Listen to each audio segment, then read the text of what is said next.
Bonsoir à tous, je suis très content de vous retrouver là. L'information est quand même bien passée, c'est bien. Et si il y a des questions, je vais vous proposer d'avoir cet échange-là en fin de, en fin de présentation. Voilà, parce que l'air de rien, là je me suis donné 1 heure pour faire cette présentation. Il y a beaucoup de choses à dire, donc ça va être un peu un challenge. Et c'est pour ça que je voulais qu'on démarre à l'heure. Voilà. Avant de commencer, je vais juste me présenter très rapidement. Donc, Vincent Emmanuel, je pratique la libération du péricarde depuis 2008, à vrai dire, maintenant. Et tout ça a commencé avec la rencontre avec Montserrat Gascon, hein, qui est vraiment à l'origine de ce travail-là. Et puis également, les choses se sont enchaînées assez vite pour moi dans cette activité-là, dans le sens où ça fait 10 ans maintenant également que je donne des cours de libération du péricarde. J'ai vraiment axé mon activité sur la libération du péricarde. Et ce qui m'avait amené à cette rencontre, c'est que je rencontrais, moi, dans mon corps, dans ma vie, un certain nombre de difficultés, beaucoup d'allergies, etc. Enfin bon, bref, peu importe le détail. Et finalement, par rapport à tout ce que j'ai pu essayer à droite et à gauche, la libération du péricarde a vraiment représenté un déclic absolument énorme. Et c'est comme ça que j'ai décidé un peu d'approfondir à tous les niveaux. Et effectivement, j'ai beaucoup progressé, et alors dans mon corps, dans ma vie, mais également dans mes compréhensions. Et c'est un petit peu la synthèse de ces compréhensions que je vais vous proposer ce soir, parce que pour moi, c'est vraiment quelque chose qui est très très complet, qui va très loin. Ah, il y a un problème de micro. Voilà. Et du coup, c'est vrai que ces compréhensions, à la fois, ont découlé de l'expérience, mais le fait d'avoir compris, ça m'aide aussi à répliquer les choses après et puis à continuer d'avancer. Donc tout ça est lié, et voilà. Donc si ça peut aider, voilà. Parce que quand on regarde la libération du péricarde, j'ai envie de dire de loin, ça peut ressembler à pas mal de choses, alors qu'en fait c'est vraiment très très spécifique à mon sens. Voilà. Donc, dans mon propos de ce soir, je vais commencer vraiment par vous présenter la libération du péricarde dans ses spécificités, en tant qu'approche par rapport à comment on fait la séance, et puis d'ailleurs pourquoi le péricarde et ce genre de choses. Bon, ça c'est le genre de propos qu'on peut trouver ici et là de façon assez facile, mais je vais essayer de le synthétiser là. Puis après, je vais essayer de vous parler de ce qui est vraiment plus en lien avec la pratique. Donc c'est pas qu'est-ce qui se passe en moi, c'est qu'est-ce qui se passe quand je le pratique, et qu'est-ce qui est vraiment spécifique quand je le mets en œuvre. Et puis après, je prendrai un petit temps aussi pour, sur cette base-là, sur la base de ce qui aura été dit, ouvrir les portes et aller un petit peu plus loin, avec toutes les compréhensions qu'il peut y avoir sur la vie, sur tout un tas de choses voilà, qui font notre quotidien, qui font nos compréhensions, et qui peut-être nous permettent de nous situer un petit peu, et qui participent en tout cas dans les compréhensions que l'on utilise dans la libération du péricarde, qui participent justement à cette efficacité dont je parlais dans le titre là, de la soirée. Bon, voilà grosso modo un petit peu ce que je vais vous proposer comme cheminement dans l'heure qui vient. Alors, par rapport à ce qui est spécifique à la libération du péricarde, pourquoi est-ce qu'on parle autant du péricarde? Pour 2 grandes raisons. La première, c'est que alors le péricarde, c'est la membrane qui entoure le cœur, qui le protège. Hein. Et quand on regarde un petit peu le cœur, comment ça se passe, eh bien, c'est vraiment l'organe vital par excellence. Pendant la grossesse, pendant la gestation, le cœur, c'est le premier organe dont on peut mesurer comme quoi il a une activité. Dès le 21e jour pendant la grossesse, donc c'est très très tôt. Et en fait, vous verrez que, enfin je dis vous verrez, disons que ça va rentrer en écho avec d'autres choses que l'on va dire plus tard, l'énergie de la vie qui cherche à s'exprimer à travers moi, en fait elle débouche dans mon cœur. Et elle le remplit complètement, voilà, et elle rayonne au-delà, dans mon corps, dans un premier temps, et après au-delà. Et donc ça, c'est déjà mesurable, comme je le disais, au niveau de la grossesse.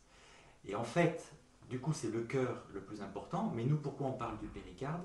Parce que c'est la membrane qui le protège. Et c'est là qu'en fait, tout va se passer. Parce que dans son rôle de protection du cœur, c'est elle qui va encaisser dès qu'il va se passer quelque chose, pour protéger le cœur. C'est un mécanisme qui est fantastique en même temps, hein, parce que comme ça, le cœur, lui, continue de faire son travail, et le péricarde, lui, a servi un petit peu, on pourrait dire, de bouclier. Il encaisse le choc, et voilà, tout va bien. Excusez-moi, pendant ce temps-là, je continue de faire rentrer les derniers arrivants. Voilà. Donc ça, c'est... qu'est-ce que c'est que le péricarde? Voilà. Et quand on regarde ce péricarde, comment il est installé dans notre cage thoracique, donc il y a le cœur à l'intérieur, et donc il y a cette membrane tout autour. Très bien. Et en regardant bien, il est au contact d'au moins un élément de chacun de nos systèmes, d'une manière ou d'une autre. Il y a les poumons autour, il y a le système digestif avec l'œsophage qui passe juste derrière, et puis l'estomac qui est juste derrière. Il y a le diaphragme sur lequel il est fixé. Et le diaphragme, on en entend beaucoup parler, mais c'est lui qui est sous la dépendance du péricarde, et pas l'inverse. Dans le constat que l'on peut faire, c'est celui-là. Et tous les systèmes de notre corps sont en lien avec le péricarde. Donc ça, c'est une découverte un peu de Montserrat Gascon, qui est absolument fondamentale. Pourquoi? Parce que en fait, quand il est perturbé, du coup, en fait, il va répercuter la perturbation, on va en parler après, potentiellement dans tous les systèmes, par ricochet. Et en plus, il y a une deuxième raison, comme je vous disais, qui fait que le péricarde est vraiment incontournable, c'est qu'à chaque fois que je vais vivre un choc, quelle que soit la nature du choc d'ailleurs, eh bien le péricarde va trinquer. Et quand le choc vient d'une émotion que je n'ai pas pu vivre jusqu'au bout, eh bien là on s'est même rendu compte qu'il y avait au moins 2 blocages qui se créaient dans mon corps. Un sur le péricarde et l'autre ailleurs. Alors un coup c'est ici, un coup c'est là, enfin peu importe. Le deuxième blocage, quelque part, ça se répartit un petit peu au petit bonheur la chance. Alors je dis comme ça, je ne sais pas si c'est le cas, mais en tout cas, on n'a pas compris le pourquoi et le comment, et puis à vrai dire, ça n'a pas d'importance. Mais le péricarde, lui, il trinque à chaque fois pour protéger le cœur, comme j'expliquais à l'instant. Donc ça, c'est vraiment déjà la première spécificité qui fait qu'on va parler du péricarde autant et qu'on va s'y intéresser autant, parce que du coup, ça le rend absolument incontournable. Et alors je parlais de ces chocs qu'il reçoit, et puis éventuellement j'ai parlé d'un choc en double. Voilà. Qu'est-ce que c'est qu'un choc? Qu'est-ce que c'est justement que cet impact et qui conduit à ce que l'on appelle aussi le blocage? Eh bien, ça, il faut regarder comment la cellule vit. Quand je regarde l'énergie de la vie dans la cellule, et la cellule par elle-même, comment elle vit sa vie, on va dire comme ça, eh bien c'est un mouvement, la vie dans la cellule, une pulsation qui voilà, se fait tranquillement, ça fonctionne tout seul, et voilà, comme je le montre là avec mes mains, vous voyez, eh bien il y a une certaine amplitude, il y a un certain rythme, et une direction, que ça part du centre, ça va vers l'extérieur, et puis voilà, ça continue, tout est bien, tout va bien. Pendant ce temps-là, la cellule fait sa vie, remplit sa fonction, et tout est bien. Maintenant, quand il y a un choc qui se passe, et quand, je parlais tout à l'heure de l'émotion retenue, c'est vraiment en lien avec ce genre de choses, avec la retenue en fait, eh bien, on va observer que cette pulsation de la vie dans la cellule, en fait, à un moment donné, il y a quelque chose qui change. C'est que jusque-là, elle pulsait comme ça, maintenant, elle va pulser comme ça. L'amplitude est la même, le rythme aussi, mais la direction a changé. C'est-à-dire, on part de l'extérieur vers le centre, puis bon, la cellule, malgré tout, est encore vivante, donc elle pulse, c'est très bien, mais la direction de la vie dans la cellule a changé, s'est modifiée. Et c'est ça qui fait le blocage, parce que du coup, la cellule, elle se retrouve en rétraction. Et donc, on a nos cellules en rétraction. Et ça, c'est un mécanisme de protection de toute façon, que l'on trouve là au niveau de la cellule, mais que l'on trouve de manière générale. Si quelqu'un venait là maintenant avec un bâton pour me donner un coup, bien sûr que je vais me faire petit. Et voilà. Donc en fait, c'est un processus que l'on connaît, mais qui se trouve aussi au niveau cellulaire. Et le truc, c'est que alors ce principe-là, il est le même que ce soit des cellules de mon péricarde qui soient impactées ou d'autres cellules ailleurs dans mon corps. Mais et donc voilà, il n'y a qu'un seul principe. Et ça justement, dans la façon d'aborder les choses avec la libération du péricarde, ça va être notre seul critère. Est-ce que la cellule est en expansion ou au contraire est-ce qu'elle est en rétraction? Et en sachant que quand elle est en rétraction, physiquement parlant, la cellule qui avant était déployée, prenait sa place et remplissait sa fonction, et bien ma foi, elle va se retrouver physiquement parlant, contractée, rétractée. Et le truc c'est que quand c'est là, en plus ça y reste. Donc, voilà. Alors du coup ça y reste. Mais si je me suis trouvé dans cette situation-là, c'est qu'il y a eu de la retenue dans ma vie, j'ai coupé un peu l'élan vital dans ma vie, j'ai peut-être retenu une émotion ou autre chose. Avec l'émotion, ça sera plus fort. Ça sera plus fort parce qu'en plus là, on va stocker dans la cellule la puissance de l'émotion. Dans tous les cas, ça sera le même principe. Alors donc du coup, voilà, on a le premier blocage, mais 5 minutes après, je ne vais pas pouvoir plus vivre mon émotion finalement. Alors qu'est-ce qui va se passer? Un deuxième blocage. Et un troisième, un peu plus tard. Et un quatrième. Et au final, on empile les blocages. Et il y a un moment donné, la cellule, à force de rétraction et de tout retenir, etc., elle n'y arrive plus. Et c'est là que ça commence à dérailler. C'est là que je tombe malade. Voilà, donc un peu le principe. Et si on a bien, enfin par l'expérience bien sûr, on a bien noté que le jour où on arrive à restaurer cette expansion dans la cellule, et bien du coup tout ce qui se passe derrière en conséquence se corrige. Alors quelquefois il y a tellement de blocages accumulés qu'il va falloir insister un petit peu. C'est pas grave ça. Le principe déjà, c'est qu'on va dans le bon sens, le sens de l'expansion. Et encore une fois, c'est notre seule préoccupation, notre seul critère qui va vraiment nous permettre de savoir est-ce qu'on est là avec une énergie qui peut s'exprimer, faire sa vie, qui est lumineuse et en expansion ou pas. Et tout va se jouer à ce niveau-là. Donc ça, ce critère-là, c'est justement un des aspects, une des spécificités de la libération du péricarde. Et comme je disais, on a bien compris que tout ça venait de l'émotion, comme je disais, qui est retenue. Oui, c'est les blocages les plus forts. Mais en même temps, à chaque fois que je vais me retenir, j'aboutirai au même résultat. Et quand je dis toutes les émotions, et là aussi il y a une compréhension qui est peut-être un peu nouvelle, je ne sais pas, mais quand je dis que quand je retiens une émotion, eh bien ça provoque un blocage, toutes les émotions, quelle que soit la forme qu'elles prennent, que ce soit la colère, la tristesse, j'ai envie de pleurer, je ne sais pas quoi, c'est la même chose. Et tant qu'elle ne sera pas vécue, elle va provoquer des blocages. Et je vais même aller plus loin, ça va être le même processus si à un moment donné c'est une émotion positive que je retiens, enfin que je vis positivement, que je retiens. Imaginons que pour une raison X ou Y, je ne sois pas dans la mesure de pouvoir vivre jusqu'au bout ma joie là, parce que quand même ce que j'éprouve, voilà, et bien ça va faire des blocages, pareil. Donc ça c'est là aussi une compréhension intéressante à mon sens.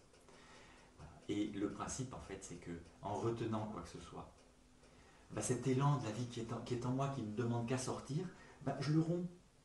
Je le romps et c'est là qu'il y a un problème. Parce qu'à un moment dans les cellules, vous savez, c'est comme quand on ferme le robinet trop vite, et un peu plus loin dans la tuyauterie, on entend ce qu'on appelle le coup de bélier. Poum. C'est pareil, mais dans nos cellules. Alors c'est très bien, mais d'où vient tout cela? De la peur. Alors quand j'ai entendu Montserrat dire ça la première fois, et un peu l'expliquer comme ça, tourner autour de cette notion-là pendant la formation que je suivais avec elle, je me suis cru bien malin et je me suis dit, bon, la peur, ok, certainement, mais il y a peut-être d'autres choses.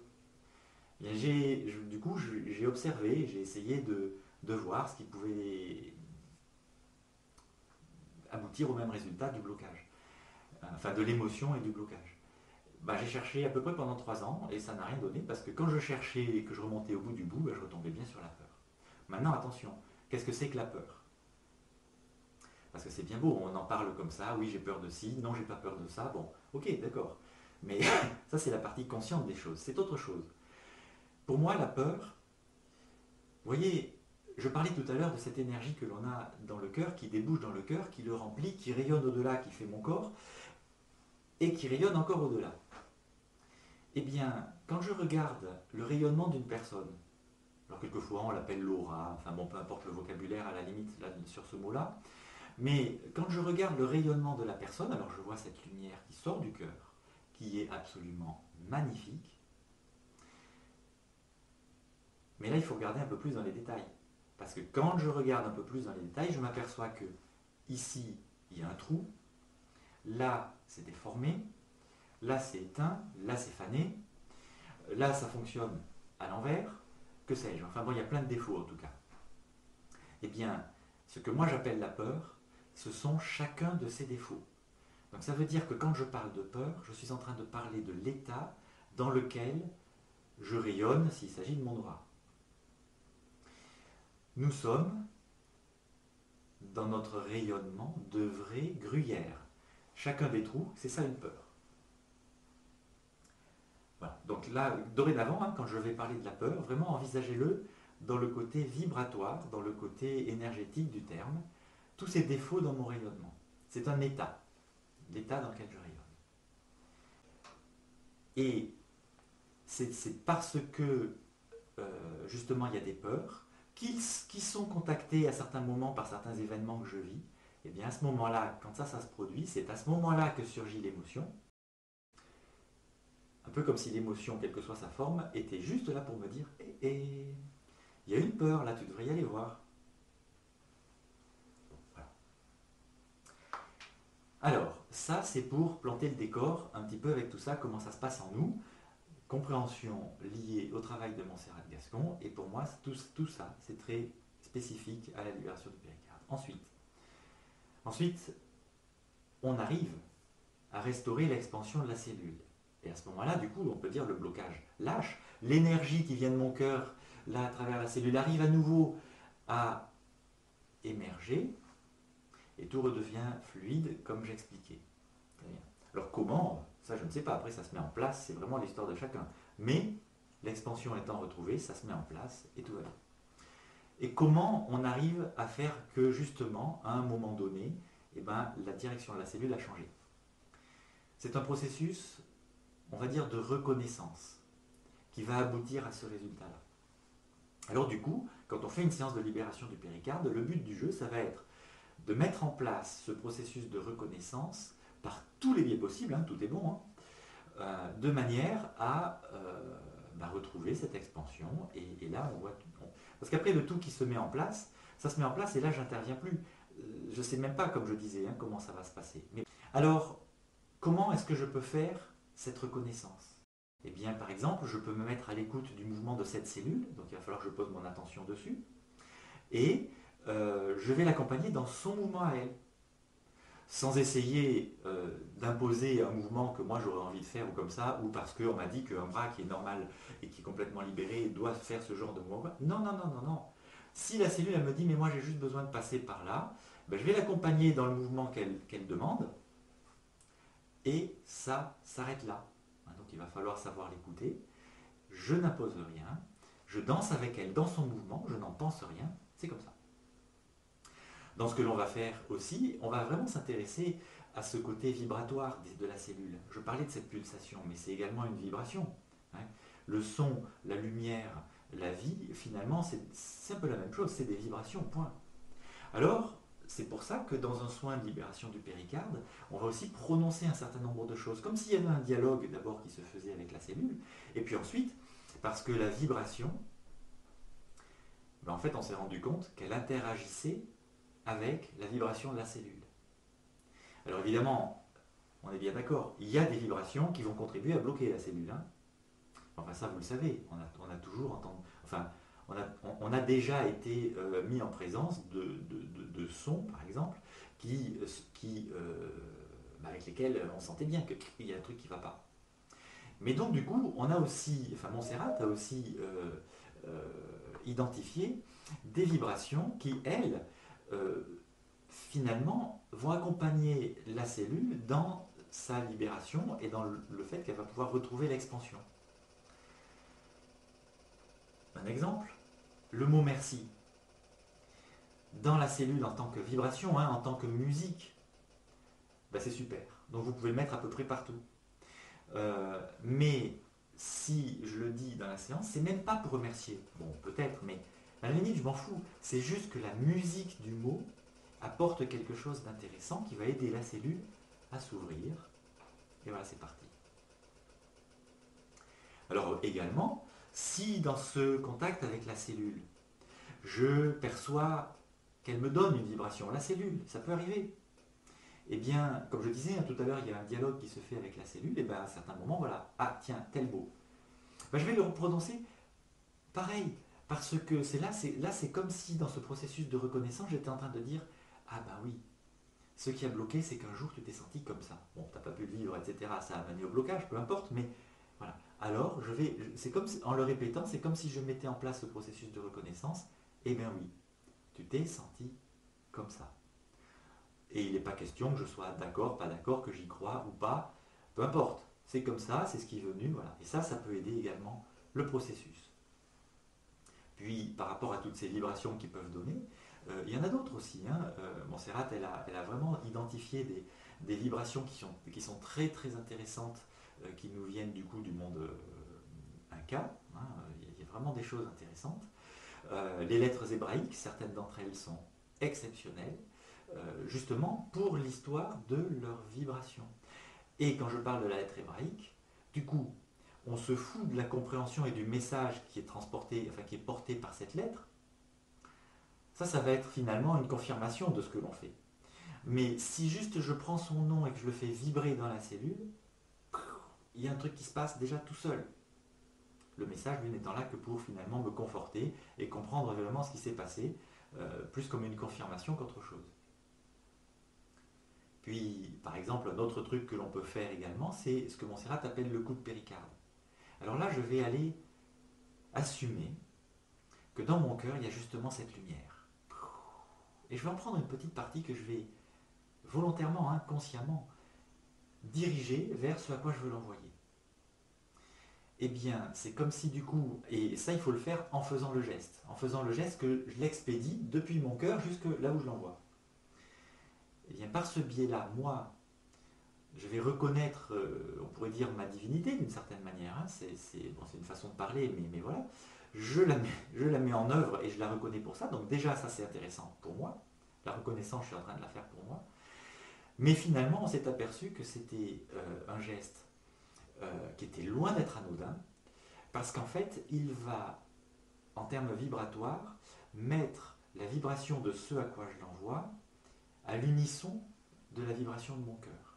Donc là, on a des choses qui ne sont plus discordantes et ça fonctionne bien, c'est harmonisé et puis voilà.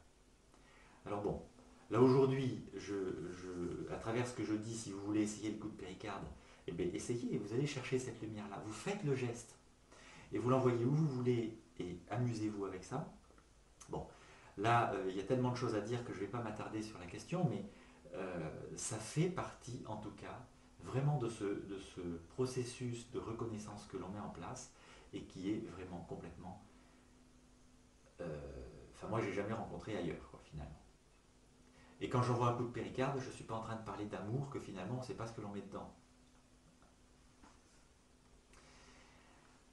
Et comme je disais, ce n'est pas une reconnaissance mentale. Comprendre les choses, les accepter ou quoi, ne changera rien à ce qui se passe dans la cellule par rapport à cette notion d'expansion ou de rétraction. C'est vraiment la vibration. Il faut aller le chercher à ce niveau-là. C'est la vibration qui va faire que ça se passe. Ça passe par la vie, ça passe par le mouvement. Donc comme je disais avec la retenue, finalement je romps l'élan, je rends le blocage. Si je ne me retiens pas, que je vis mes trucs à fond, je ne vais pas me créer de blocage, ou de moins, beaucoup moins. Donc là, il y a vraiment un rapport à la spontanéité qu'il va falloir mettre en place dans ma vie, peut-être, en tout cas si je tends à ça. Et pendant la séance, en restaurant le mouvement, en allant faire cette reconnaissance jusque dans la cellule, et ben c'est comme ça que ça va se passer, qu'on va, de fait, libérer les choses. Alors du coup, on va retrouver l'expansion, la cellule n'est plus verrouillée, l'énergie émerge à nouveau, voilà. Mon rayonnement, si c'est moi qui reçois ce soin, entre guillemets, eh bien, se remplit à nouveau de lui-même. Mais ça veut dire quoi? Ça veut dire qu'au final, mes peurs s'estompent. Et ça, on finit par voir que ça a une conséquence de fait, c'est que quand je l'ai fait suffisamment, j'ai pas dit beaucoup, hein, suffisamment, eh bien, mes peurs se sont estompées. Alors ok, quand je vois la peur dans mon rayonnement, comme j'expliquais tout à l'heure, ben, c'est parfait. Je vais voir que mon rayonnement a changé. Mais si je ne le vois pas et que je ne sais pas trop faire, ben, il y a un truc avec lequel on peut le voir quand même. C'est qu'à un moment donné, ben, il y a beaucoup moins d'émotions. Et des choses qui autrefois m'auraient fait réagir, là, deviennent tellement... En fait, ça me concerne tellement plus que quelquefois, je ne le vois même plus qu'il s'est passé quelque chose. Moi, je reste centré, je reste présent à moi-même, dans la joie, voilà. Du coup, ça veut dire aussi je reste en présence de tout mon potentiel, si jamais il faut quand même que j'agisse avec tout ça. Mais il n'y a plus de peur, il n'y a plus de tension, il n'y a plus d'émotion. Et là, il y a vraiment quelque chose qui a changé. Bon ben voilà, hein. Et ça aussi, c'est quelque chose que moi, je n'ai jamais vu ailleurs. Oui, attention, hein, je suis là pour présenter la libération du péricarde. Le reste, je ne connais pas tout non plus, hein, donc je ne sais pas. Mais moi, dans ce que j'ai été amené à rencontrer, je ne l'ai rencontré que là. Alors du coup, quand on fait ce processus-là, en faisant une séance pour accompagner quelqu'un, par exemple, ou pour se la faire à soi-même, hein, parce qu'on peut ça aussi, je l'ai proposé à un groupe ce matin, eh bien, il va y avoir quelque chose à respecter vraiment, l'ordre des choses. Pourquoi? Parce que quand, enfin non, avec ce que je vous ai dit tout à l'heure, comme quoi le péricarde, à la fois il était beaucoup plus impacté que les autres, mais aussi il est au contact d'au moins un élément de chacun de nos systèmes. Eh bien, ça veut dire que vous le libérez lui, en premier, et il y a déjà énormément de choses qui vont se mettre à se libérer toutes seules derrière, juste parce que le péricarde a arrêté de stresser tous ses voisins. Hein? Si au niveau de mon péricarde, je prends mon pull comme ça, et que je l'enroule parce qu'il est tout bloqué, eh bien le tissu de mon pull remonte jusque le long de ma manche, par exemple. Mais à partir du moment où je lâche ici, ma manche elle se remet en place, on n'en parle plus. Il n'y a même plus besoin d'intervenir à ce niveau-là. Donc le péricarde en premier, c'est absolument incontournable. Et puis, comme je disais, le cœur de toute façon étant le premier organe, voilà, ce n'est que respecter l'ordre des choses. Et puis si après, parce qu'une fois que j'ai libéré le péricarde, je vais justement accompagner les liens qu'il y a vers le bas, vers le haut. Voilà. Et si à cette occasion-là, il y a quelque chose d'autre qui m'appelle, bon évidemment, je pourrais toujours aller voir. Mais limite, ça devient annexe finalement. Alors, de tout ça, il découle également une compréhension qui pour moi est très importante. C'est une compréhension par rapport à la notion de la santé. Qu'est-ce que c'est la santé? Eh bien, pour moi, hein, la santé c'est un état. Parce que si dans ma vie, je me retiens de tout, au niveau émotionnel, mais pas que, hein, si je me retiens de là parce que j'ai envie de quoi et que non quand même parce que ça se fait pas ou quoi, il n'y a pas spécialement d'émotion. Le blocage que ça va générer, les blocages que ça va générer, vont peut-être être moins forts que s'il y avait eu une émotion. Certes, mais je ne suis pas déjà dans la bonne disposition, ça ne va pas. Eh bien, et comme je disais tout à l'heure, l'accumulation de blocages fait qu'à un moment donné, ça déraille parce que les cellules soit n'arrivent plus à se régénérer correctement, alors, soit qu'elles font n'importe quoi, soit qu'elles ne se régénèrent pas du tout, soit elles n'arrivent plus à remplir sa fonction. Et ça dérègle tout. Bon, et c'est à ce moment-là qu'on va voir notre santé se dégrader. Mais finalement, ma santé, c'est le résultat. C'est un état. Et la santé, elle me parle de comment je suis connecté à mon essence. Est-ce que toutes mes cellules sont en rétraction ou pas, péricarde en premier, ou pas? Voilà. Et du coup, ça pose la question de tous les actes par peur que je peux avoir dans ma vie et de comment je peux être dans cette spontanéité dont je parlais tout à l'heure. Et voilà. Donc ça aussi, c'est une belle compréhension. Parce que pour moi, tant que je reste focalisé sur la santé, ou même quelquefois quand je suis tenté de travailler sur la santé comme si c'était une énergie, en fait il ne se passe rien. Non, parce que c'est par mes peurs que je suis dans la retenue, que je me crée les blocages, et à force de blocage, ma foi, c'est là que je tombe malade. Bon. Il y avait une phrase qui m'était venue il y a quelque temps par rapport à ça que je trouve, je ne sais pas si c'est rigolo, non, je ne crois pas, mais en même temps qui permet de fixer les choses et puis qui fait un jeu de mots avec le mot de santé, justement. Si tu cours derrière la santé, n'es-tu pas en train de vivre sans toi? Mais toi dans le sens, ton essence. La vie à travers toi qui ne demande qu'une chose.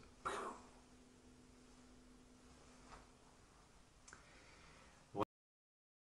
Là j'ai fait le tour de la première partie dans laquelle je voulais vous parler de la libération du péricarde en particulier. Dans la pratique, comment nous mettons en œuvre toutes ces choses-là concrètement? Déjà, il y a quelque chose qui est fondamental, et ça c'est rigolo parce que ça marque pas mal de gens dans les formations que j'anime en tout cas, c'est que quoi que l'on commence à vouloir faire dans l'énergie, alors d'ailleurs que ce soit en faisant une séance, surtout en faisant une séance, ou que ce soit à d'autres moments, parce que tout ça peut après être extrapolé pour vivre mon quotidien finalement, eh bien, avant de faire quoi que ce soit, je commence par me reconnecter justement à moi-même, à mon essence, de façon systématique et complète. Il ne s'agit pas de le faire en pensant à autre chose et en n'en faisant que la moitié. Et notamment, ça inclut la notion de également se remettre notre axe énergétique bien en place. Pourquoi? Parce que quand il est à l'envers, par exemple, en fait, je vais me trouver, alors que je veux bien faire, bien entendu, je vais me trouver à faire les choses à l'envers. Et puis, il peut être perturbé de mille façons. C'est quelque chose qui est assez, pas fragile, mais en tout cas sensible. Et du coup, vraiment, à chaque fois, je vais commencer par me couper du brouhaha, me reposer en moi-même, aller voir justement comment je rayonne depuis mon cœur, le prendre en main, m'occuper de moi. Et ça, on va le faire sans arrêt. C'est-à-dire que même en cours de séance, j'ai démarré la séance, et bien là, je suis en cours de route, et je m'aperçois qu'à un moment donné, il y a un truc, ça a bougé, ou quoi, ou mon mental qui a repris peut-être. Eh bien, je vais tout poser, je vais commencer par me remettre moi en contact avec moi-même, et une fois que j'y suis, je peux y retourner. Un peu comme si du coup, une des choses induites comme ça dans cette mise en œuvre que l'on a, c'est quoi qu'il arrive, moi d'abord. Évidemment pas un moi égoïste, mais juste un moi qui fait que je suis vigilant à comment ça se passe en moi, et là je suis juste disponible pour faire ce que j'ai à faire, éventuellement accompagner la personne qui est là, ou quoi, n'importe. Moi d'abord. Et ensuite, dans cette mise en œuvre, surtout, mais ça vous avez compris un petit peu, je pense, avec ce que j'ai dit précédemment, pas de mental, pas d'analyse, pas de schéma non plus. Oui, mais dans ce cas-là, on fait comme si.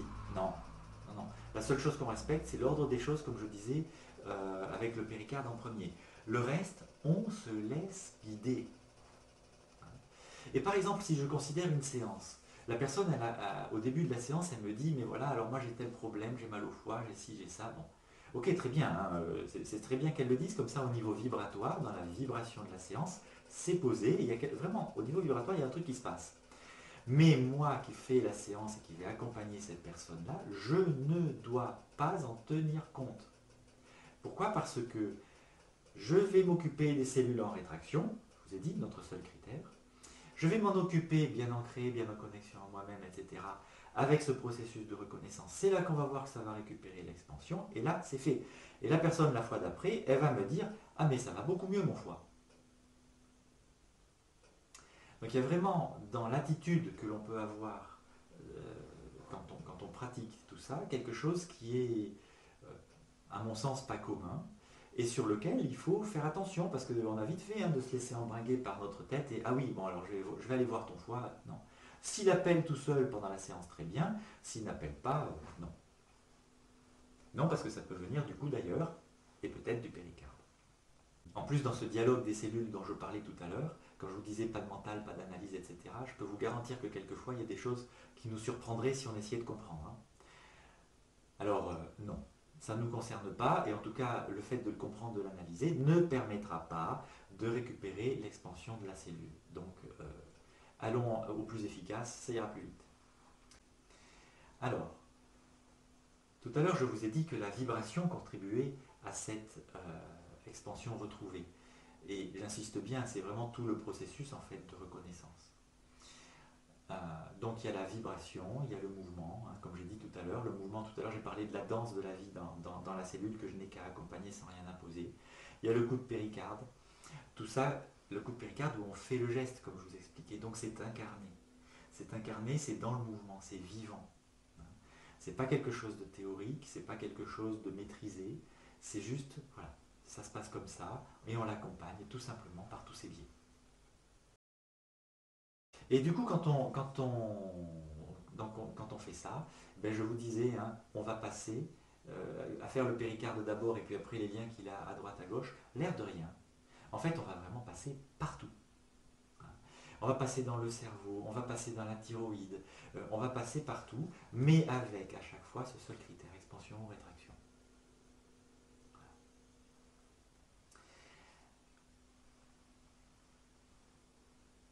Tout ça se fait dans cette connexion à nous-mêmes, mais avec la notion aussi de ici et maintenant.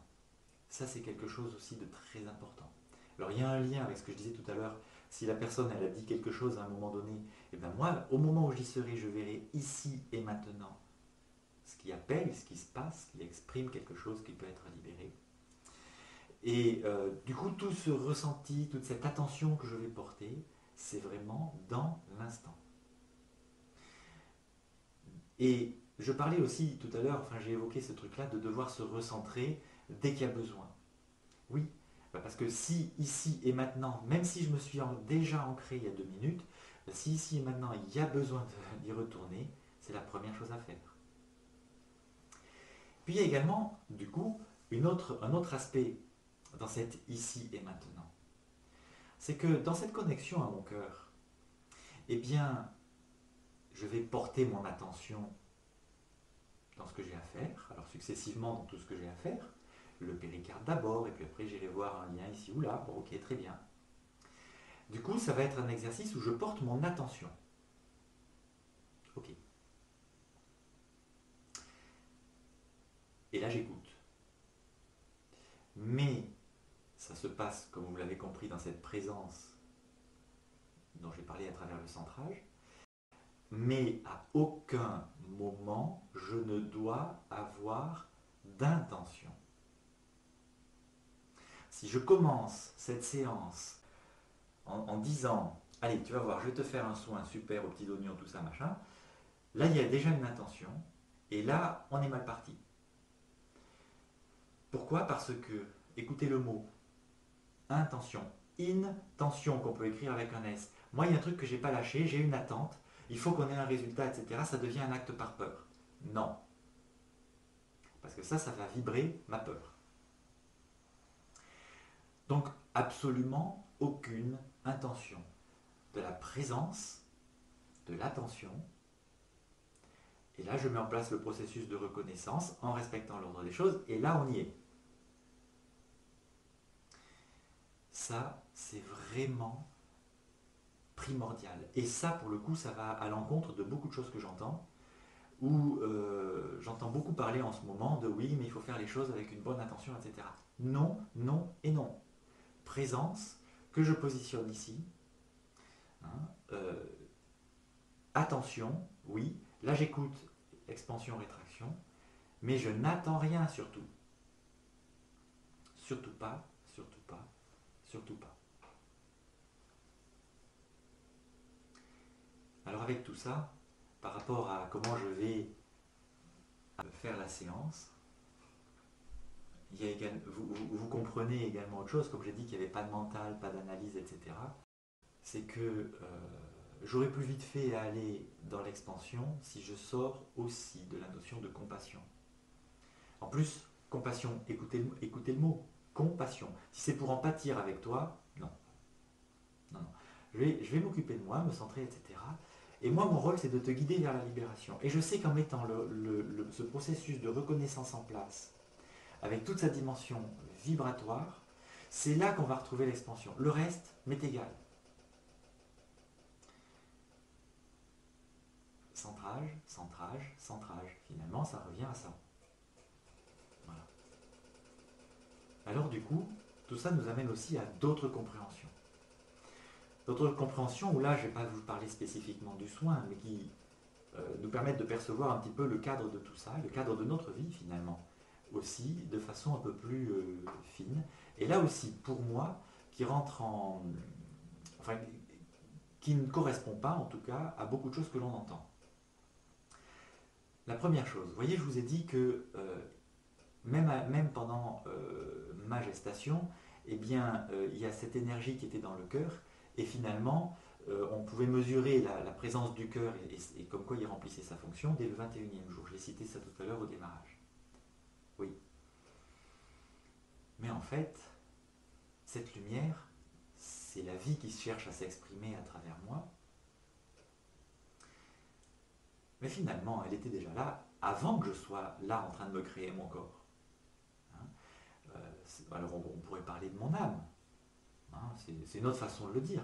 Tout à l'heure j'ai parlé de mon rayonnement, de mon aura, mon âme, tout ça c'est un peu la même chose. Et bien c'est comme si cette présence énergétique, cette vibration était là, évidemment pas incarnée au début, et cherchait justement à se révéler, à s'exprimer à travers l'incarnation. Donc je choisis mes parents par rapport à leurs caractéristiques vibratoires, pas mentales, et là, ma foi, je les manipule un petit peu d'ailleurs pour arriver à la rencontre sexuelle.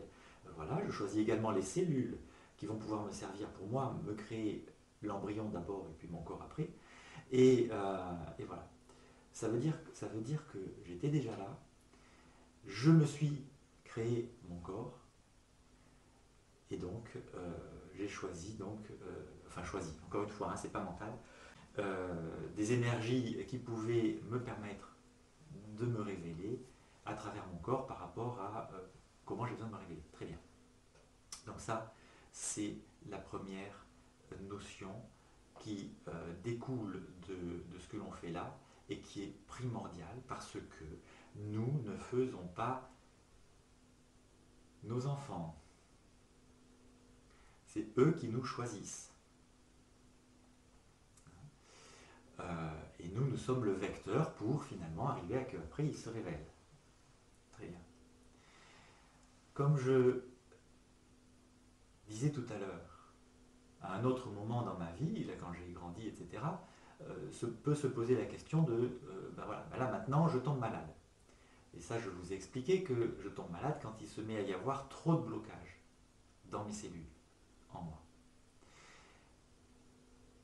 Et mais c'est pareil, si je me suis créé mon corps, qui c'est qui s'est créé les blocages?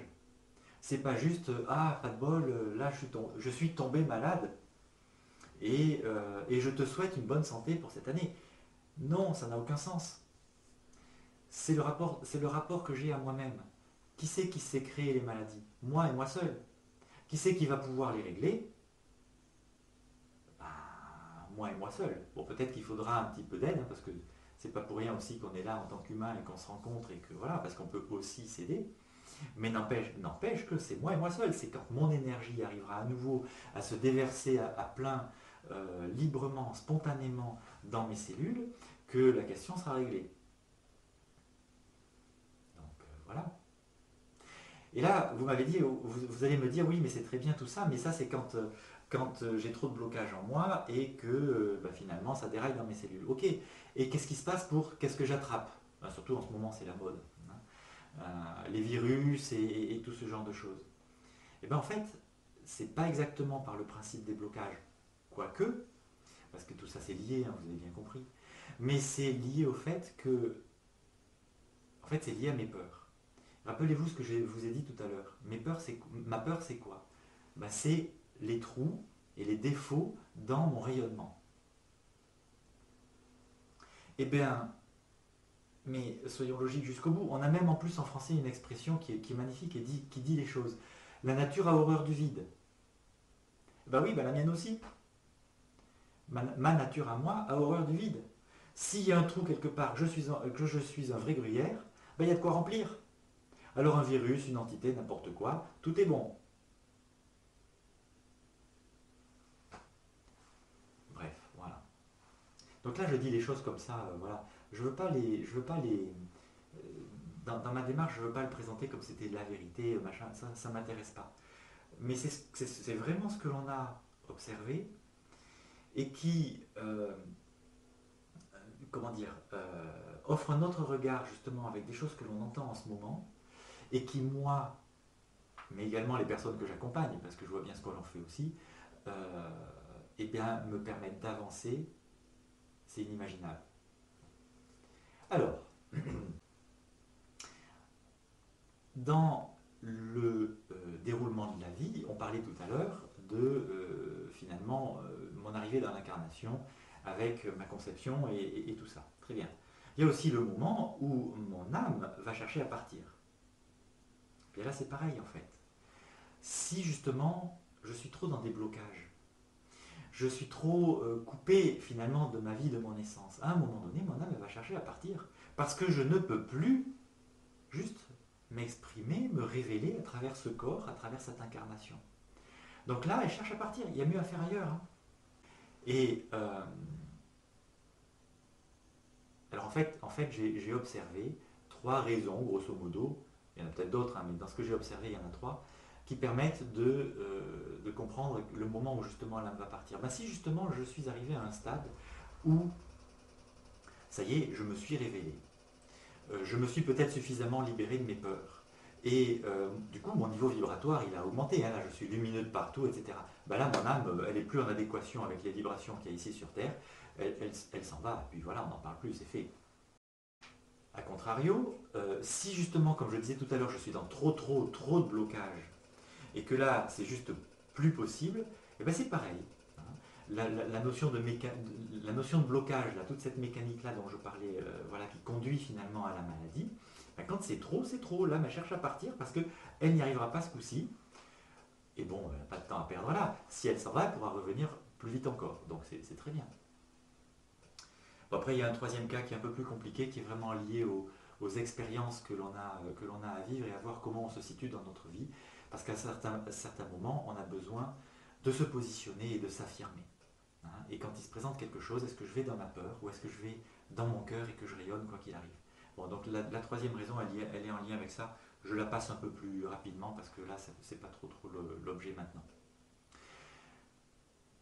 Mais tout ça pour dire que voilà, à un moment donné, mon âme, enfin quand je meurs finalement, c'est que mon âme, eh bien, soit je suis lumineux jusqu'au bout, elle s'en va, c'est l'ordre des choses, soit je suis bloqué et ça ne se passera pas, et ben voilà.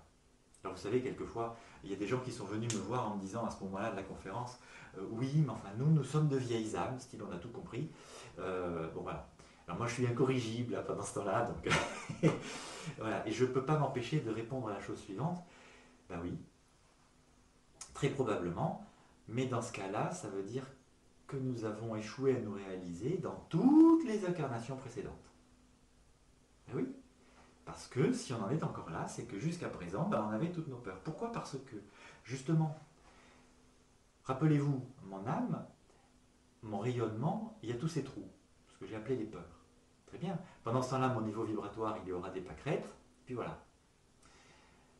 Figurez-vous que quand mon âme quitte mon corps, parce qu'elle n'arrive plus à s'exprimer là, eh bien elle va partir avec toutes les peurs. Alors il y en a certaines, je crois, il me semble. Après, je sais pas, c'est mon intuition là. Qui vont s'estomper avant de revenir dans une autre incarnation, mais il y en a d'autres qui seront toujours là.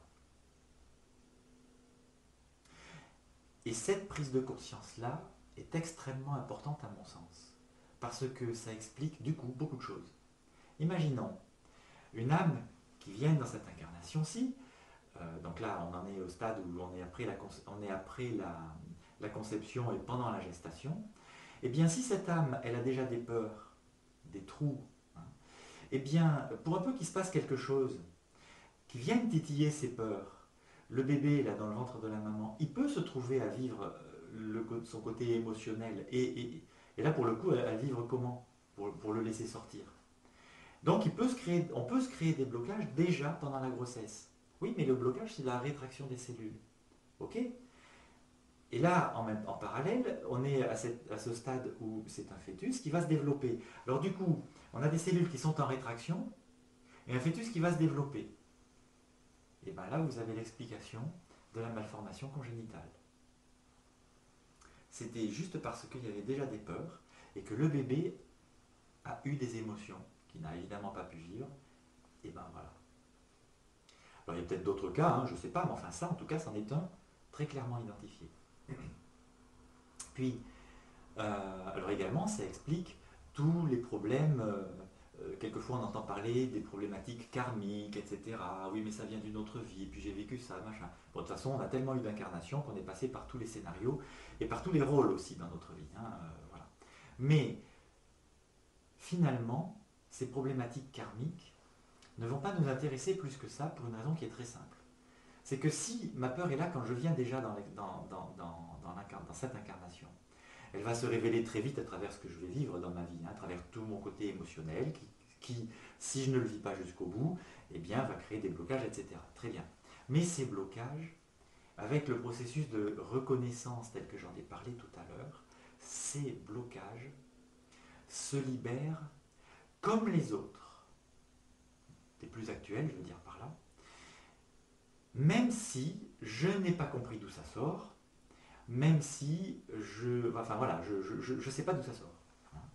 Alors quelquefois, par rapport, comme je disais, hein, dans une séance, il y a toute notre intuition, tout notre ressenti, l'attention posée au bon endroit, etc. Quelquefois, on identifie hein, que ce sont bien des problématiques karmiques, mais en fait, on s'en fout.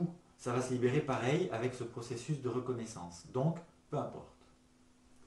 Quelquefois aussi, j'entends parler des processus transgénérationnels. Ah oui, mais ma mère, elle m'a transmis je sais pas quoi. Alors là, quelquefois en séance, il faut voir ce que j'entends. Hein. C'est assez phénoménal. Bon. Eh bien, mais c'est pareil. Imaginons que j'ai un frère jumeau.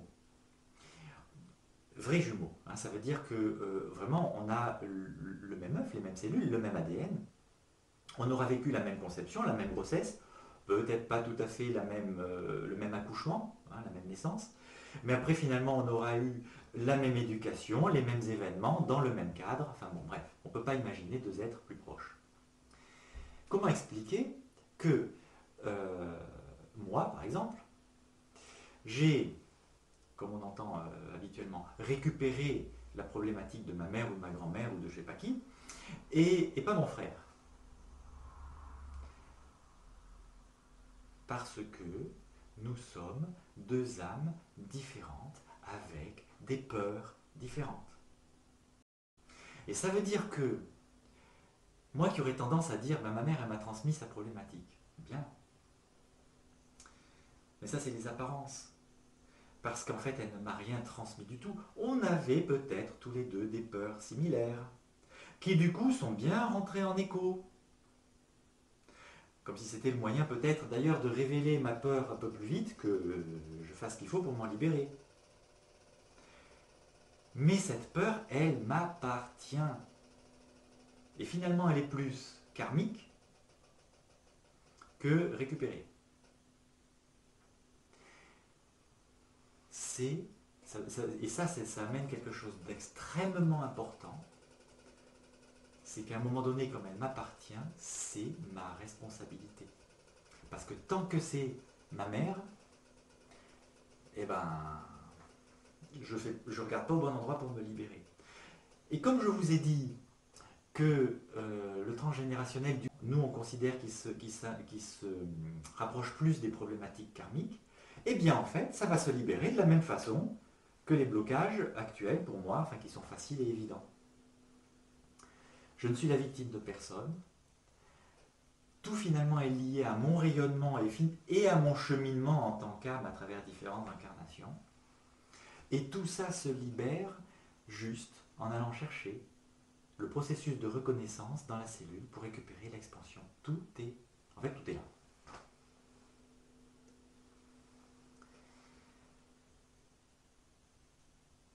Une autre notion pour laquelle j'ai complètement évolué, c'est que, vous voyez, on nous a éduqués et on baigne dans cet environnement-là où on considère la notion de bien et de mal. Tant que je considère cette notion-là, je ne regarde pas au bon endroit. Alors, arrêtons de regarder le bien et le mal, parce que du coup, ça nous focalise un endroit qui ne permet pas d'avancer. Ou en tout cas, si ça le permet, je pense que ça se saurait. Regardons plutôt du côté de nos actes par peur. Tout ce que je fais par peur, quand je me retiens, quand je manipule, enfin, que sais-je. Alors d'abord, tous mes actes par peur n'aboutissent qu'à une chose, finalement, c'est de nourrir ma peur, parce que à chaque fois que je me retiens et que je rentre là-dedans, je suis dans ces taux vibratoires qui sont bas, et finalement, je continue ce système-là. Hein. C'est comme si j'en faisais vraiment le jeu. Et en fait, si je considère la peur comme étant ces trous dans mon rayonnement, ben on va dire je creuse le trou. Quoi. Et ça, on le voit bien, hein, que quelquefois on a creusé le trou suffisamment. Regardez ces personnes qui, par exemple, sont tout le temps et pour tout et n'importe quoi en colère. Alors, ça vaut autre chose, hein. Mais voilà. Ben, là, c'est que la peur vraiment commence à prendre une place phénoménale et le moindre truc vient la titiller et allez hop, une nouvelle émotion et allons-y. En plus, il faut bien considérer que tout ce que je vais faire par peur, à partir du moment où j'ai accompli quelque chose, eh bien ce quelque chose que j'ai accompli va porter cette vibration de peur, va lui-même rayonner cette vibration de peur. Ça ne va pas du tout. Et là, en général, quand je parle de ça, on me dit oui, mais quand même, il y a des actes qui sont nobles. Ben moi je dis non, non, je ne sais pas. Alors là, en principe, on me répond oui, mais alors aider quelqu'un. Eh oui, aider quelqu'un. Ben, d'abord, on n'est pas des sauvages, on cohabite et si on peut s'aider, c'est très bien. Mais la vraie question, c'est je l'aide parce que c'est bien et ça serait mal de ne pas l'aider, ou je l'aide parce que oh là là oui, parce que quand même, si je ne le faisais pas, qu'est-ce qu'ils vont en dire les autres? Ou est-ce que je le fais juste parce que je suis là, présent, et je rayonne. D'ailleurs, regardez, imaginons qu'il y ait à côté de moi une personne qui ait vraiment besoin d'une présence, de quelque chose. Comment je vais l'aider le mieux finalement? Dans ma peur, et puis quand même, le quand dira-t-on, alors je t'aide, et puis voilà, machin, et quitte d'ailleurs à remuer ciel et terre dans cette idée de je vais l'aider, mais oh là là, il faut trouver des solutions, il faut aller vite, etc. Euh, Est-ce que ça va l'aider mieux qu'à un moment donné, je suis là? Je suis vraiment là. Quitte d'ailleurs à ne plus rien faire. Mais par contre, je suis là. Tout ça, hein, c'est des éléments de compréhension, de questionnement peut-être. Je vais vous les laisser et bon, voilà. Si vous voulez qu'on en parle tout à l'heure, pas de souci évidemment. Hein. Ça sera même avec très très grand plaisir. Donc, regardons plutôt qu'est-ce qui se cache derrière nos actes. Est-ce que c'est un acte là que je suis en train de faire parce que c'est ma place? Et j'en sortirai grandi. Ou est-ce que c'est un acte que je fais par peur?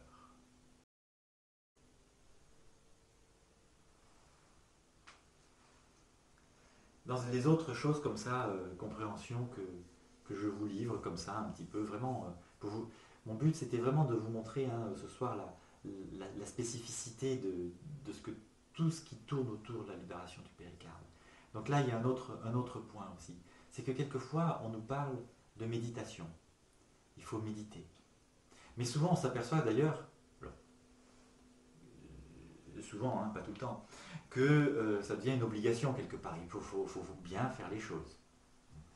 Eh bien, sur la méditation, moi je le regarderai de façon un peu plus circonspecte. Parce que justement, si ma méditation cache une peur d'une manière ou d'une autre, ça ne va pas aller, pour rejoindre ce que je disais juste avant. Mais si en même temps je fais cette méditation juste pour en fait continuer de pouvoir supporter l'insupportable, ben là il y a un truc qui ne va pas. Il y a vraiment un truc qui ne va pas. Parce qu'à un moment donné, j'aurais peut-être plus vite fait de changer les choses dans ma vie qui me perturbent, plutôt que d'essayer de faire des efforts pour... Bon, je caricature hein, en faisant ces gestes-là ou comme ça, mais puis ça peut passer par d'autres biais qui plus est, mais n'empêche. Alors si la méditation me permet justement de me couper de la dispersion ambiante, la mienne propre d'ailleurs, de revenir à moi, de me laisser un espace, de commencer à vivre pour moi en conscience, en présence de moi, là ok, on est bon. Mais si c'est encore une fois pour essayer de pallier au fait que je ne suis pas dans ma vie, pas à ma place dans ma vie ou quoi, là par contre c'est vraiment autre chose. Alors, sur un autre aspect encore, on nous dit aussi souvent que les émotions c'est le propre de l'humain. Et voyez, tout à l'heure je vous ai dit que quand on avait retrouvé notre rayonnement là comme ça, que les peurs s'étaient estompées, ben, il y avait beaucoup moins de perturbations émotionnelles. Bon ça, je l'ai dit tout à l'heure, vraiment on le mesure, on le voit. Quelquefois on me dit, ah bah oui mais quand même, mais dans ce cas-là, ça devient sans intérêt de vivre, voilà. Pas du tout. Parce que quand je suis centré, et dans toute cette présence à moi-même, il y a toute cette pétillance, il y a la joie qui s'installe. Et du coup, toutes mes perceptions dans les situations, dans ce que je vais vivre, vont être beaucoup plus fines, beaucoup plus... comment dire, comme si mes perceptions allaient être plus... vous savez, on dit quelquefois aiguisées, je ne sais plus comment est l'expression. Mais il va y avoir vraiment quelque chose de beaucoup plus fin, et les choses, du coup, vont devenir beaucoup plus savoureuses. L'émotion n'étant là que parce qu'il y a la peur. Ce n'est pas le propre de l'humain, quelque part. Alors si j'en reste à cette expression, c'est le propre de l'humain, très bien. Oui, parce qu'il y a les peurs. Et que ça aussi, c'est le propre de l'humain. Hein, normalement, dans l'univers, quand vous regardez la vibration des cœurs de tous les êtres, ils sont tous à l'unisson. Et bien, il n'y a que les êtres qui sont dans la peur, alors humains en tête, qui ne sont pas à l'unisson des autres cœurs. C'est les peurs qui font ça. Et du coup, quand je suis libéré de tout ça, il y a vraiment quelque chose, l'émotion ne me concerne plus, c'est devenu un truc étranger. Et donc, du coup, ce n'est pas parce que je suis humain que c'est normal. Pas du tout. C'est vraiment un mécanisme, une expression de quelque chose en moi. Et encore une fois, hein, toutes les émotions, de toute façon, sont liées à mes peurs. Que je les vive positivement, négativement ou quoi, ça n'a pas d'importance, ça reste une émotion. Et elle génère des blocages quand... voilà. Je vais terminer par une dernière compréhension comme ça qui découle de cette pratique-là de la libération du péricarde, qui démonte un peu tout ce qu'on entend comme ça. Quelquefois, on entend des philosophes ou des gens qui s'interrogent, l'homme est-il bon? Mais oui, parce que la lumière, la vie, c'est la lumière. À partir du moment où je suis vivant, il y a cette lumière en moi. Voilà. Bon, le truc, c'est que l'humain, il a peur. C'est ça le problème. Encore une fois, on en revient à la peur. Donc, dans son essence, la vie, la lumière, voilà, ça c'est extrêmement positif, c'est la joie. Montserrat, elle a un jeu de mots que j'aime beaucoup, Io, jeu. Le jeu d'ailleurs, J-E-U, où on s'amuse. Joie, Dio, Io, Dio, donc Dieu. Tout ça c'est la même chose. mon essence, c'est la vie, je suis vivant, c'est la joie. Et ce qui nous a plombé depuis un bon moment, c'est la peur. Et quand on entend ce vocabulaire, la lumière, l'ombre, les forces de l'ombre, mais les forces de l'ombre, si c'est force, s'il y a le mot force, c'est qu'il y a la vie. Et ça, c'est lumineux. Maintenant, si elles sont qualifiées d'ombre, c'est qu'elles sont tellement bouffées de peur qu'évidemment, ça perturbe tout. Et quelquefois, c'est vrai, hein, bien comme il faut. C'est comme ça. Voilà, j'ai un petit peu débordé, il est temps de conclure, mais en même temps, voilà, je vous ai mis toutes ces compréhensions qui pour moi sont vraiment nouvelles et qui sont auxquelles on accède, enfin qu'on a vraiment sous la main quand je pratique la libération du péricarde. Il y a tout ça en même temps en fait. Eh bien, pour conclure, je dirais justement que la libération du péricarde, justement, il y a tout ça en même temps. Ça me remet au centre de ma vie, que ce soit quand je reçois une séance, évidemment, puisque là, on va débloquer des choses. On va permettre à mon rayonnement de s'illuminer encore un peu plus. Donc, ça me reconnecte à moi-même, à mon essence. Mais cette reconnaissance dont je parlais tout à l'heure, là, pour expliquer le processus de libération, mais très bien, mais cette reconnaissance, je suis en train de la mettre en œuvre aussi quand je fais moi la séance. Parce que c'est comme l'histoire du coup de péricarde. J'accepte et j'assume et j'incarne le fait de le faire depuis là. Et puis, il y a également dans la libération du péricarde tout autre chose que le soin, parce que à partir du moment où je sais percevoir dans la séance des cellules qui sont bloquées, hein, des énergies qui sont bloquées, et que je sais les débloquer, ben je peux aussi les percevoir dans mon environnement. Et en mettant en place un processus de reconnaissance, comme on a dit, hein, pas du tout mental, mais juste par le mouvement, les vibrations, etc., eh bien on va pouvoir les débloquer aussi. Qui fait qu'on a des tas d'outils complémentaires qui vont nous permettre, enfin d'outils, c'est des façons d'être dans notre vie en fait, hein, qui vont nous permettre de libérer les situations, libérer les lieux, euh, libérer les relations, que sais-je. Donc en fait, c'est quelque chose d'extrêmement large et qui me met moi dans un état d'être, en fait.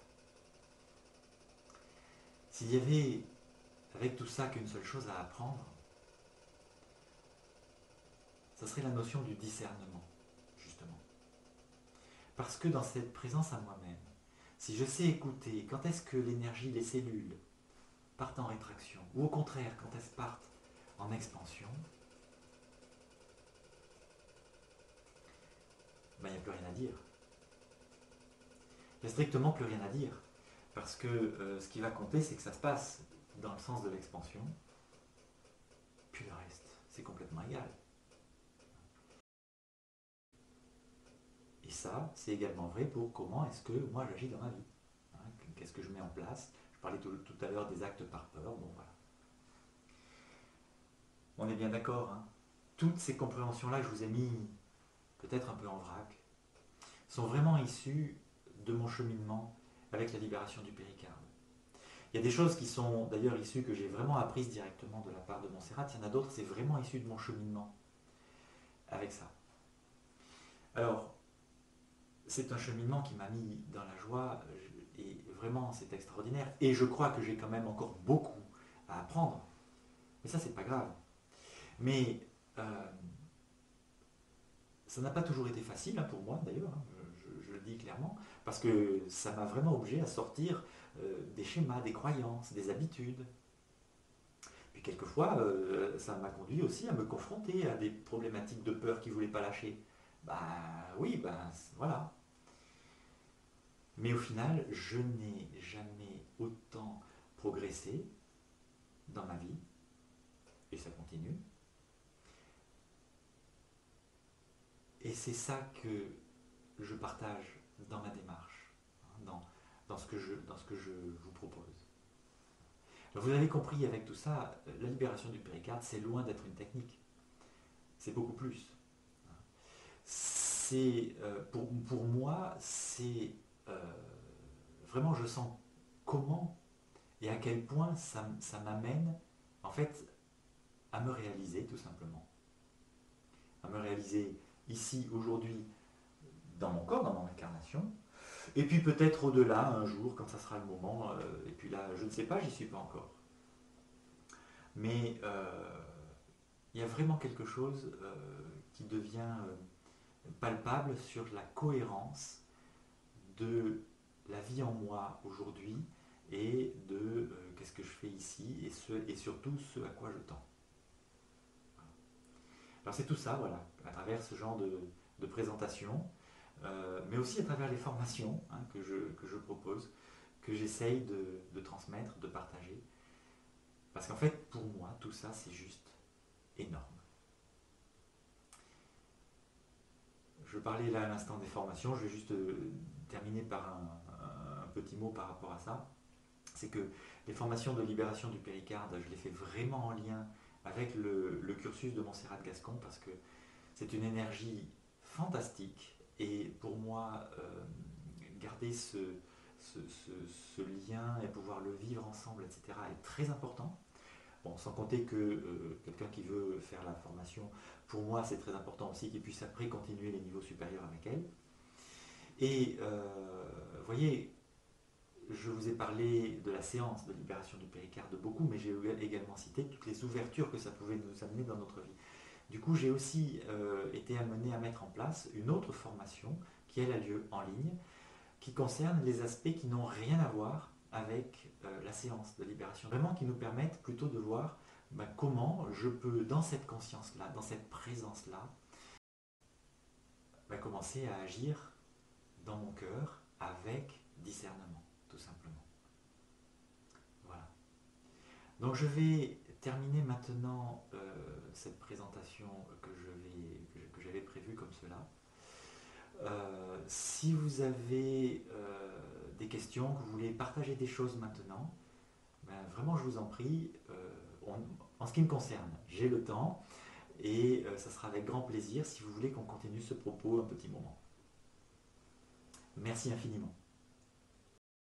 J'espère que dans mon propos, j'ai pas tout mis trop de trucs comme ça en vrac, que ça faisait pas trop fouillis. Mais vraiment, j'essayais de vous partager un petit peu tout ça parce que c'est vrai qu'il y a ce qui est évident par rapport à la pratique, on pourrait dire directe, mais après il y a toutes ces prises de conscience qui vont bien au-delà et qui, pour moi, vont tellement souvent à l'encontre de ce que l'on entend souvent. Alors je ne prétends pas que ce soit exclusif, mais n'empêche, il y a une vraie originalité dans tout ça pour moi que j'essayais de vous partager là. Merci Anna, oui, donc on se reverra pour la prochaine formation, effectivement, qui a lieu en Champagne, là, fin mars. Ça va venir vite maintenant. Est-ce qu'il y a des questions? Très intéressant comme point de vue. J'ai été clair jusqu'au bout. Oui, merci Monique. Envisager la peur, que en fait tout vient de la peur, je trouve ça c'est. Alors, c'est bien un constat par l'expérience. Hein. C'est pas. Oui, Voilà. je n'en doute pas. Ouais, ouais. Bon, après, avec quand même cette définition du mot peur qui est ce qu'elle est, mais comme je vous disais, hein, quand Montserrat a évoqué ça devant moi la première fois, vraiment j'ai douté. Hein. J'ai douté et je me suis cru malin en fait. Je me suis cru malin parce que je me suis dit, bon, quand même, il doit y avoir d'autres choses que la peur. Puis finalement, j'ai observé, hein, à l'époque je pratiquais déjà la libération du péricarde, et j'ai observé, ça m'a mis 3 ans. Et quelquefois j'avais le sentiment que, ah ouais, mais là il y a un truc, effectivement, c'est pas la peur. Bon. Mais en le creusant jusqu'au bout, le truc, bah oui, au final je tombais sur la peur. Hein. Voilà. Donc au bout de 3 ans, je me suis un peu lassé, et j'ai dit, mais oui, mais forcément, elle a raison. Et puis on est en plein dedans en ce moment. Ah, mais bien comme il faut. Mais justement, en même temps, c'est très. Enfin, moi, je me suis beaucoup régalé ces derniers mois à regarder comment ça se passe là. Parce que, vous voyez, avec ce que je vous ai dit, d'une part, la peur, on la voit. On la voit là, hein, bon, voilà, que ce soit dans les actes, dans tout ce qui est mis en place, etc. Mais quand quelqu'un vous dit quelque chose par rapport à ça, portez votre attention à son rayonnement justement et regardez, vous allez voir, un vrai gruyère. C'est très intéressant. Et vous savez, il y a une autre compréhension, bon là c'est autre chose, mais une autre compréhension que j'ai faite depuis pas mal de temps. En fait rappelez-vous, en 2012, on nous a parlé de la fin du monde, enfin tous ces trucs-là, c'était un peu le délire, rappelez-vous. Mais juste après, on nous a aussi parlé du changement d'énergie de la Terre. Comme quoi, on quittait la troisième dimension, on est passé par la quatrième, aujourd'hui on est déjà dans la cinquième, enfin bon, bref, tous ces trucs-là qu'on a entendus. Oui, l'énergie de la Terre a beaucoup changé, ça on s'en rend compte. Hein. Et puis le fait que ce soit la troisième ou la cinquième ou quoi dimension, on s'en fout un peu, mais c'est vrai qu'elle a quand même changé.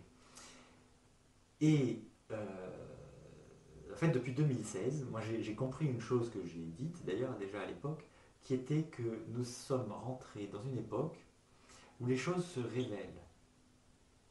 Alors d'ailleurs, ça va être l'occasion pour nous de nous révéler, mais indépendamment, tout le reste se révèle tout. Alors, toute la beauté, toutes ces nouvelles compréhensions, ces nouveaux outils, etc., ben, ça se révèle, là ça y est, on y est, regardez, on est là pour en parler. Ça c'est magnifique, waouh. Mais en même temps, ben, il y a toute la peur, toute l'ombre qui se révèle aussi. Ah, ça c'est sûr. C'est juste une évolution en ce moment, les choses se révèlent.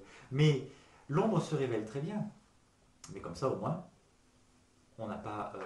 Comment dire, on la voit, on sait où on en est. Et comme je vous disais, de toute façon, quand je dis on sait où on en est, là où c'est important, c'est par rapport à nous. Parce que la peur des autres, très bien, mais moi je fais ma vie comment? Est-ce que justement, à la moindre occasion, je retourne dans ma peur parce que quand même, et puis ils n'ont pas le droit, et puis je sais pas quoi? Ou est-ce que, à un moment donné, ok, allez, là il se passe un truc, et bien c'est l'invitation de l'univers à ce que je me recentre. Merci, et là maintenant j'ai pensé à moi. Ça n'a rien à voir.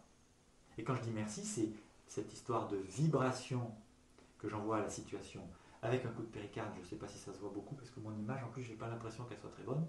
Mais, vous voyez, c'est à un moment donné, voilà, comme si tout ce qui se présentait dans la vie était là comme une invitation. Je vais où? Je vais dans mon cœur ou dans ma peur?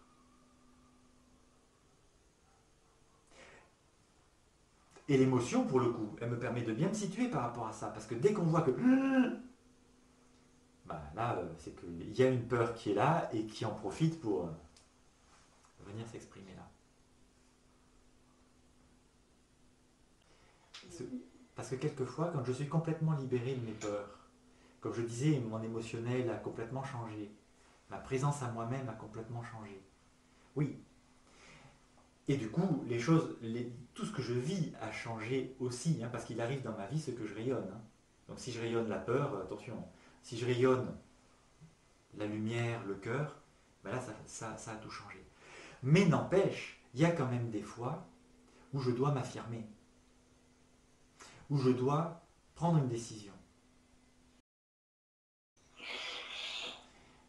Alors si je suis plus libéré, ça sera plus facile à faire, ça sera d'ailleurs d'autant plus évident, mais les deux choses peuvent cohabiter. Hein. La formation en ligne peut-elle être un préalable à la formation sur le péricarde? Alors, c'est une... pourquoi pas? Pourquoi pas? Là, c'est vous qui voyez. Disons que cette formation en ligne est vraiment axée sur notre positionnement dans notre quotidien. Alors, on va apprendre à se préparer correctement. On va apprendre à faire preuve de discernement, justement, pour sentir si les choses sont dans l'expansion ou pas. Et puis après, ben justement, on va pouvoir commencer à agir dessus. Et en fonction de ce qui va se passer, ben, on pourra toujours là aussi sentir est-ce que oui ou non, ça a changé par rapport à l'expansion ou la rétraction des cellules et de l'énergie. Donc c'est vraiment quelque chose que l'on fait dans cette formation-là, en direction, comme je disais tout à l'heure, des situations, des relations, enfin de tout ce qui peut participer à notre quotidien. On ne parlera pas, par contre, de la séance de libération du péricarde dans cette formation-là. Alors ça peut être un préalable, oui, même si ce sont des points qui seront abordés dans la formation de libération du péricarde, parce que c'est voilà, c'est en parallèle. Le truc, par contre, c'est que quand on est dans la formation de libération du péricarde, bon, on apprend aussi tout ce qui fait la séance, on expérimente beaucoup, bien sûr, et quelquefois, on n'a pas le temps d'aller dans toutes les alternatives que j'essaye d'explorer là par contre dans la formation justement pour par rapport au quotidien, là, cette formation que j'ai appelée Cœur concret. Et du coup, cette formation, elle est en ligne, vous pouvez y aller quand vous voulez. Après, ce sont des vidéos qui sont à disposition et chacun peut le faire à son rythme, comme on veut. Enfin bon, voilà. Là, c'est la formation Cœur concret qui est en ligne, et encore une fois, qui n'a pas de lien avec celle de la libération du péricarde. Enfin si, il y a quand même un lien, mais ce n'est pas la séance. Voilà. Ok. Voilà. Et alors, cette formation, je l'ai appelée Cœur concret. Cette formation, en ce moment, elle est en train d'être mise en place. Donc, pour le moment, il y a la moitié des chapitres qui sont déjà réalisés, l'autre moitié reste à venir. Je l'enrichis toutes les semaines d'éléments complémentaires. Et voilà, c'est en train de se faire, disons. Voilà. Et l'idée, c'est que quelqu'un qui voudrait y participer, à partir du moment où elle y est inscrite, ça sera en ligne. Et voilà. Le jour où je ne serai plus là, ou que peut-être la technologie, je ne sais pas, fera que ça ne sera pas maintenable, peut-être que ça disparaîtra, mais je suis vraiment dans l'optique de le laisser là à disposition, à demeure, justement, pour qu'après ce soit vraiment au rythme de chacun. Il faut aller sur ton site pour le... On peut le voir sur le site, oui, voilà. Et sinon, l'adresse c'est cœurconcret.com. D'accord. Non, mais sinon, si jamais de toute façon vous avez une question complémentaire après qu'on ait terminé là, parce que je pense qu'on ne va pas tarder, n'hésitez pas à me contacter directement, ça sera avec grand, grand plaisir. Comment peut-on considérer que la peur est à l'origine des émotions lumineuses comme l'émerveillement, la joie? Très juste. Je vais vous donner un petit exemple qui est une caricature, mais qui va permettre que vous compreniez le processus. Imaginons que j'ai en moi une peur, donc un trou dans mon rayonnement, qui réagisse dans des situations où je me sens rejeté. Alors on va dire, j'ai la peur d'être rejeté. Imaginons que là, je suis en train de faire mon propos, quelqu'un arrive là, me pousse et dit « Allez, dégage, ça ne nous intéresse pas ». Pour un peu que cette peur se mette à travailler, et là, je vais me mettre en colère, pleurer ou je ne sais quoi, enfin, je vais éprouver une émotion que je vais vivre négativement. Imaginons que moi, avec ma peur d'être rejeté, à contrario, maintenant, je suis dans un moment où on est en train de partager un bon moment. Là, c'est l'apéro avec les copains, je ne sais pas quoi. C'est léger, on rigole bien, il faut dire on a bien mangé, bien bu, tout ça très bien. Et en plus, on en est à raconter des blagues. Bon, voilà. C'est léger. Et bien là, il va y avoir tout un tas d'émotions que l'on va vivre tous autant qu'on est, moi le premier, positivement. On va rigoler, je sais pas quoi, on va faire du bruit pour les voisins. Eh bien, est-ce que ce n'est pas ma peur du rejet qui, a l'air de rien, est en train de travailler quand même? Parce que là, quand même, je suis à ma place. Quand on me parle, quand je parle, on m'écoute. Et quand je raconte une blague, on rigole à mes blagues. Et en fait, par rapport à ma peur, on est en train de me brosser dans le sens du poil. Mais c'est ma peur quand même. Et le jour où cette peur-là, elle n'est plus là, je suis dans l'assistance centrée. J'ai plus besoin d'autant d'effusion. Par contre, bon, évidemment, s'il y a une blague rigolote ou je sais pas quoi, je vais rire. Mais ça sera plus du tout pareil. Et le moindre détail, la moindre subtilité dans le regard, dans le silence, ça, par contre, va prendre sa place et va m'être accessible. Et ça va devenir savoureux à un autre plan. Voilà comment je peux répondre à cette question-là. C'est que mes peurs, quand elles peuvent travailler dans la confrontation, mais elles peuvent aussi travailler dans le sens de là, on me brosse dans le sens du poil. Vous voyez ce que je veux dire? N'empêche que, derrière, c'est quand même une peur. Est-il utile de connaître le blocage, donc la peur, après une séance de libération? Non, non, non, non, non. C'est vrai que souvent on en parle parce que ça permet quand même d'aligner le mental et puis de savoir à quoi ça s'est, enfin, qu'est-ce qui s'est passé dans la séance. Mais en fait, ça ne participe en rien à la libération. Donc finalement, on pourrait ne rien dire. Après, on n'est pas des sauvages non plus, hein. Donc voilà, on peut quand même faire une restitution, puis avoir un petit échange. C'est toujours très agréable et très enrichissant, hein, l'échange que l'on a, que ce soit avant la séance ou après. Bon, voilà. Mais il ne faut pas perdre d'objectif que c'est pas ça qui fera la libération. Donc en fait, on s'en fout un peu. Et d'ailleurs, quelquefois en début de séance, on est amené à limiter un peu le temps de parole parce qu'on voit que la personne, elle voudrait en dire plus, etc., etc. Mais à un moment donné, non. Parce que si c'est pour s'enfermer dans d'autres mécanismes de peur et qui nécessitent d'autres types de reconnaissance, oui, parce que quand même, allez, il m'est arrivé plein de choses, alors reconnais-moi, parce que, et là c'est la victime qui reprend, ça n'ira pas, hein, si on met ça en place. Donc il vaut mieux en dire un peu moins, faire la séance, on retrouve l'expansion des cellules, c'est ça qui compte. Le reste... Une personne qui aurait ce besoin-là, je ne vais pas non plus lui fermer la porte au nez et l'envoyer balader, évidemment non. Mais à un moment donné, dans la conscience dans laquelle je peux me positionner pour amener ce que j'ai à faire, c'est le processus de reconnaissance tel que j'en ai parlé qui va faire le travail de libération et pas autre chose. Surtout que l'autre chose risque, en fait, d'être des actes par peur, l'air de rien. Voilà ce que je... Oui, oui, et puis effectivement, Colette, ça peut ramener à la fin de la séance le fait d'en parler, ça peut ramener la personne dans le mental, et ça, effectivement, il faut y prendre garde, parce que c'est un peu dommage à la fin de la séance. Là, justement, les choses ont lâché. En principe, on se sent quand même détendu. Et si c'est pour recommencer à mouliner là-haut, c'est vrai que c'est dommage, oui. Oui, oui. Merci. Hein. Ben, merci à vous. Merci pour ces bonnes questions, merci pour votre attention. Voilà. Et encore une fois, hein, si tout cela prend le temps de mûrir un petit peu et qu'il y a des questions qui viennent par la suite, alors bon, on ne sera plus en groupe pour le partager tous ensemble, mais vraiment n'hésitez pas, je serai ravi de pouvoir vous répondre et avoir un échange en direct. C'est super. Super. Après, si vous voulez avoir d'autres informations, il y a aussi Internet, hein, qui est quand même un bel outil.